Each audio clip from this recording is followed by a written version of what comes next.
안녕하세요. 반갑습니다. 갓 큐미스트입니다. 이번 강의는 원자의 구조와 특징, 개념 확인 문제를 풀어볼 차례인데요. 이번 같은 경우는 여러분들이 흐름만 잘 이해하고 계시면 쉽게 풀 수 있는 문제들이니까 빨리빨리 12문제 풀어보도록 하겠습니다. 어려운 문제는 없어요, 사실. 1에서 2번, 표는 톰슨의 응극선 실험에 관련 결과에 대한 자료이다. 그래서 가는 응극선이 지나는 길에 물체를 두면 그림자가 생긴다 그러고요. 나는 응극선이 지나는 길에 바람길을 두면 바람길이 회전한다. 다는 응극선이 지나는 길에 전기장을 걸어주면 응극선이 플러스 방향으로 휘어진다라고 되어 있습니다. 이에 대한 설명 옳지 않은 것은 1번인데요. 첫 번째, 응극선 음전의 흐름이므로 전자는 빠른 속도로 원자핵 주위를 돌고 있다는데 응극선을 가지고 지금 이 실험들을 가지고 원자핵 주위를 돌고 있는지는 알 수가 없습니다. 얘는 모르는 지문이기 때문에 기억은 일단 틀렸습니다. 톰슨은 이 원자핵이 있다는 사실도 몰랐고요. 원자핵 주위를 돌고 전자가 돌고 있다는 사실을 더더욱 몰랐겠죠. 두 번째 문제입니다. 응극선 진행 방향에 놓은 바람길이 회전하였으면 응극선 운동에너지를 갖는다. 질량을 갖는다고 표현이 되어 있었는데 앞에서는 운동에너지를 갖는다도 역시 같은 표현입니다. 3번 응극선 진행 방향에 놓인 바람길이 회전하였으면 응극선은 질량을 가진 입자의 흐름이다. 2번, 3번 같은 맥락이고요. 4번 응극선 진행 방향에 놓인 장애물의 반대편에 그림자가 생겼으면 응극선은 직진한 성질이 있다. 역시 응극선의 성질을 잘 말해주고 있고요. 5번 응극선의 진행 방향은 수직으로 전기계장을 걸어주었더니 플러스 방향으로 진로가 휘었으므로 응극선은 음전을 띠고 있다. 그러니까 응극선이겠죠. 전자이기 때문에 5번 역시 맞는 보기. 따라서 정답은 1번으로 체크를 해주시면 될 것 같습니다. 2번 보시면 가나 다로부터 알 수 있는 응극선의 선인지를 보기에서 각각 고르시오 되어 있는데 가는 다시 한번 얘기해 드리겠습니다. 응극선이 지나는 길에 물체에 두면 그림자가 생긴다니까 우선 직진한 성질이 있다가 가는 니은과 연결 지을 수 있을 것 같고요. 나는요 응극선이 지나는 길에 바람길을 두면 바람길이 회전한다니까 얘는 질량을 가지고 있다. 즉 디귿과 연결될 수 있을 것 같고 마지막 다는 지나는 길에 전기장을 걸어주면 응극선이 플러스 방향을 휘어진다는 걸 통해서 응극선은 음전화를 띠고 있다 라는 걸 알 수 있을 것 같습니다. 3번 문항 보시면 서술형 문제입니다. 톰슨 응극선 실험에서 방정관 압력을 10의-6승 기압 정도로 낮춰 거의 진공에 가까운 상태로 만든 이유를 서술하게 되어 있는데 제가 설명을 드리겠습니다. 만약에 방정관 압력이 높으면 응극선이 공기를 이루는 기체와 어떻게 될까요? 기체 분자와 당연히 분자가 많으니까 어떻게 되죠? 충돌하겠죠. 충돌해서 응극선이 지나가기 어렵게 됩니다. 그러니까 지나가기 어렵기 때문이다 라고 적어주시면 되는데 이게 무슨 뜻이냐? 방정관의 압력이 높아지잖아요. 그 말 뜻은 뭐냐? 그 안에 진공 상태가 아니라 뭔가 다른 기체들이 많다는 겁니다. 기체가 많다는 것 자체가 공기 분자가 있다는 건데 공기 분자가 충돌하게 되면 전자 역시 입자이기 때문에 충돌하면서 얘네들이 끝까지 원래대로 자기 성질대로 직진을 할 수 없게 됩니다. 따라 지나가는 것 자체가 힘들어지고 그로 인해서 정확한 실험이 나올 수 없기 때문에 방정관의 압력을 최대한 낮춰준 겁니다. 이렇게 이해해 주시면 될 것 같고요. 4번 문제 보시면 역시 또 서술형 문제입니다. 위에 보시면 러더퍼드 알파 입자 산란 실험 여러분 앞에서 공부하셨으니까 그림을 굳이 안 보셔도 될 것 같고요. 4번째 러더퍼드 알파 입자 산란 실험에서 금박을 사용한 이유는 금의 어떤 특성과 관련이 있느냐 하면 금은요 무슨 특성을 가지고 있느냐 금속 중에서요 연성과 전성이 매우 좋습니다. 그래서 얇은 판으로 얇은 판 만들기 쉽다. 러더퍼드가 돈이 많아서 금을 쓰신 게 아니라요. 얇은 판을 만들기 쉬운 성질을 가지고 있어서 금은 연성과 전성이 좋기 때문에 연성은요 늘어나기 좋은 성질이고요. 전성은 전 붙일 때 퍼진다고 표현하죠. 그 퍼지는 능력이 좋은 겁니다. 따라서 얇은 판 만들기 좋은 조건을 가지고 있습니다. 그래서 금을 사용했던 거고요. 5번 문제 연결되어 있으니까 5번 문제 바로 풀겠습니다.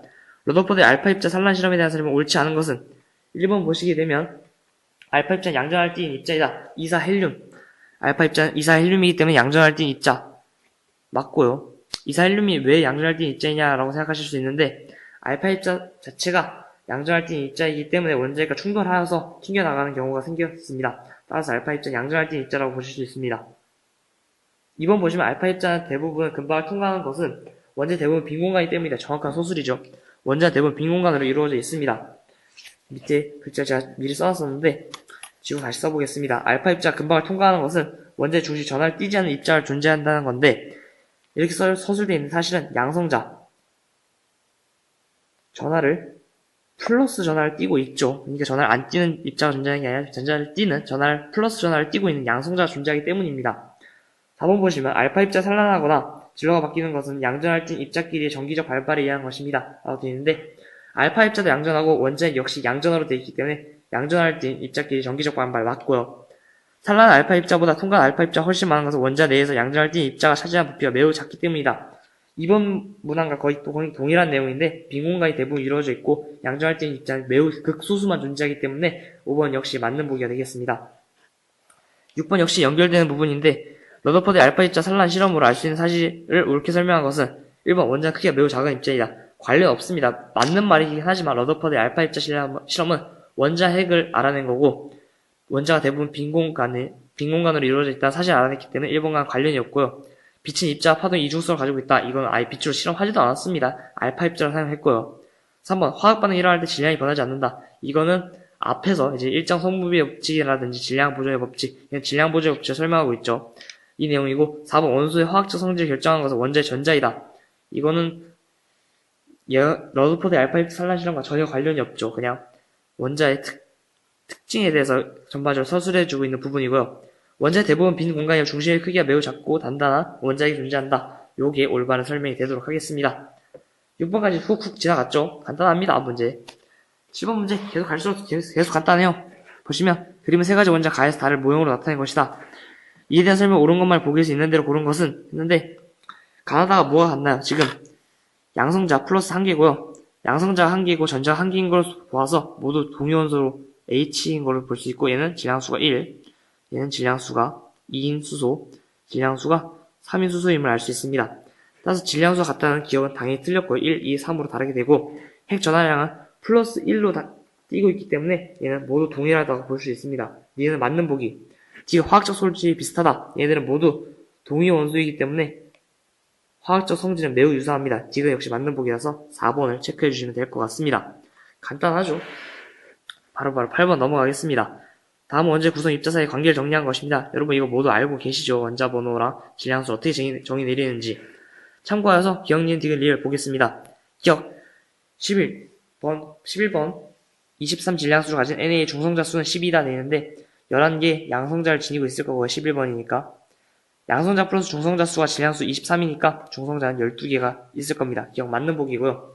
니은 16 황 이가 마이너스의 전자수는 18이다 되는데 원래 16개의 전자가 있었을 텐데 이가 마이너스에 띄고 있으니까 2개의 전자가 더 받았던 겁니다. 18개이다 맞는 보기고요.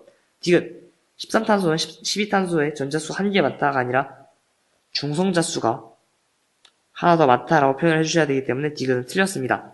리을 원자의 구성 입자 중 가장 무거운 입자 전자이다. 전자가 아니라요. 중성자라 했습니다. 양성자, 중성자 거의 비슷하지만 중성자가 아주 조금 더 무거운 경향을 보이기 때문에 리을 역시 틀린 보기가 되겠습니다. 정답은 8번의 기억과 니은을 골라주시면 될 것 같습니다. 9번 문제 14탄소와 14질소에 대한 설명을 옳은 것은 둘 다 질량은 똑같죠? 근데 얘네 자체는 동중원소로 동위원소가 아닙니다. 1번 보시면 전자수가 서로 같다. 원자 자체가 원자 번호가 다르기 때문에 전자수는 당연히 다르고요. 양성자 수가 서로 같다. 당연히 전자수가 다르게 양성자 수도 다르겠죠. 중성자 수가 서로 같다. 다릅니다. 왜냐?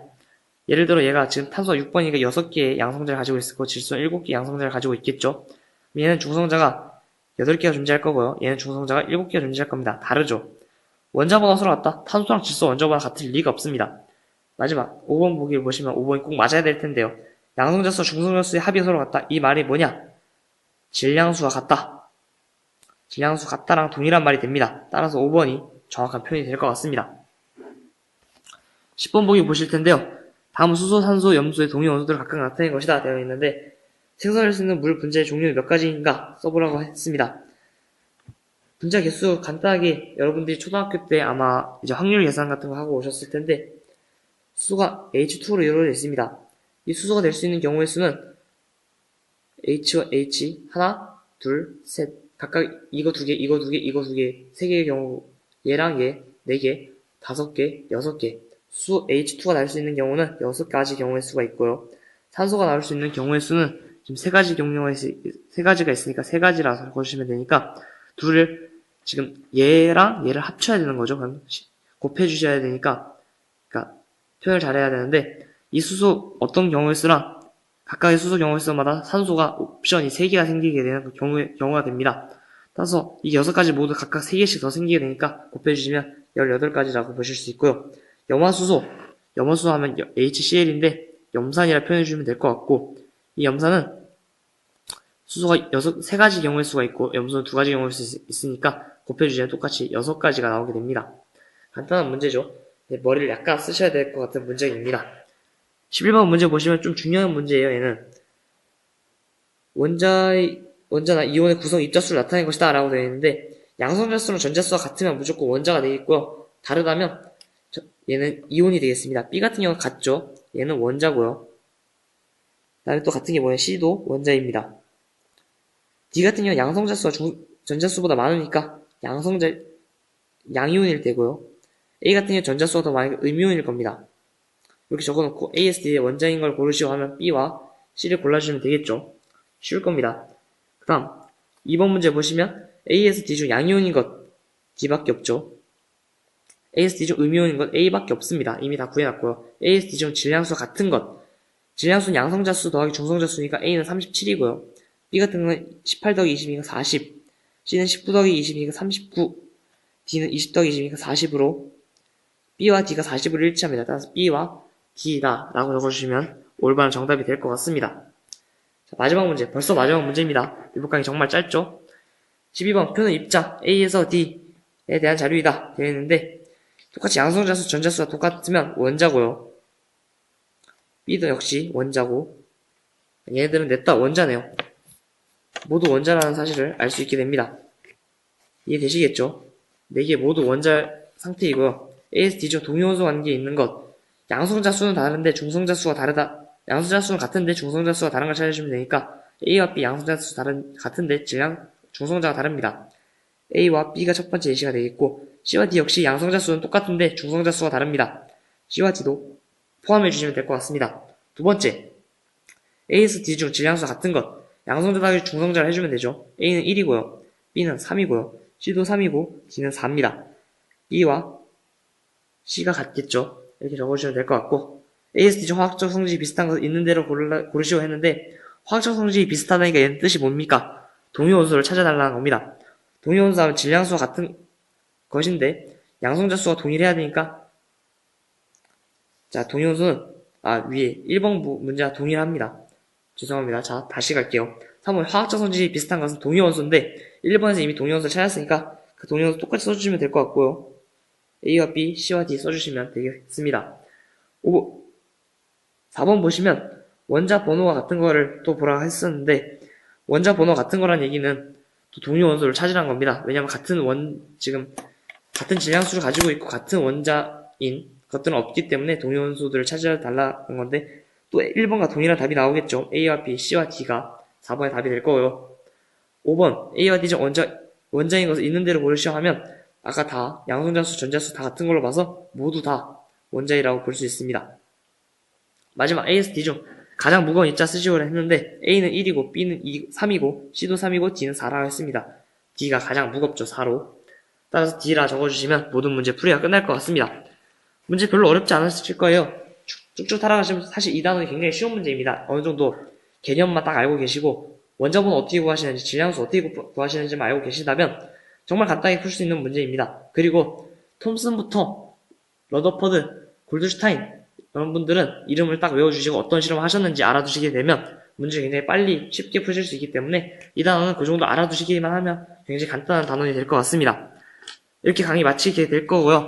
다음 강의는 핵반응과 원소의 기원으로 가기 전에 저희는 미리 원자 모형에 대해서 좀 배우고 갈 겁니다. 사실 이 내용은 챕터 3에서 돌턴의 원자 모형, 톰슨 원자 모형, 러더포드 원자 모형, 보어의 원자 모형까지 다 나오긴 하지만 이 부분에서 자세히 설명되어 있는 부분도 아니고 이 부분에서 보어의 원자 모형이 조금 강조되어 있는 부분이 있기 때문에 저희는 다른 부분까지도 좀 강조를 해서 다른 부분을 좀 주의 깊게 살펴볼 거고요. 보어의 원자 모형만 강조되어 있는 이유는 챕터 3에 가서 말씀을 드리겠습니다. 저희는 이제 다른 부분에 대해서 먼저 설명을 드리고 여기선 현대 모형에 대한 자세한 설명이 나와 있지 않습니다. 그래서 슐레딩거의 현재 모형, 슈레딩거라고 부르기도 합니다. 현대 모형, 현대 원자 모형 같은 것도 잘 이해해 보도록 하겠고, 그러기 위해서 먼저 따로 강의를 준비하도록 하겠습니다. 이 3챕터 같은 경우에는 이 원자 모형이 중요한 게 아니라 사실 그 뒤쪽에 양자역학의 기본적인 개념들이 나옵니다. 이 양자역학의 기본적인 개념과 공식들이 나오기 때문에 이 부분에 좀 더 초점을 맞추기 위해서 미리 이런 원자 모형을 따로 강의를 만들어서 끝내고 3챕터에서는 이제 좀 양자역학적인 부분이나 좀 어려운 부분들에 대해서 좀 깊이 있게 설명을 드리는 시간을 갖기 위해서 이렇게 만드는 거니까 감안하시고 설명을 들어주셨으면 좋겠습니다. 그래서 다음 강의는 원자 모형에 대해서 강의를 한다는 거 알아두셨으면 좋겠고, 이상으로 강의를 마치도록 하겠습니다. 모두 고생 많으셨고 다음 강의에서 뵙도록 하겠습니다. 감사합니다.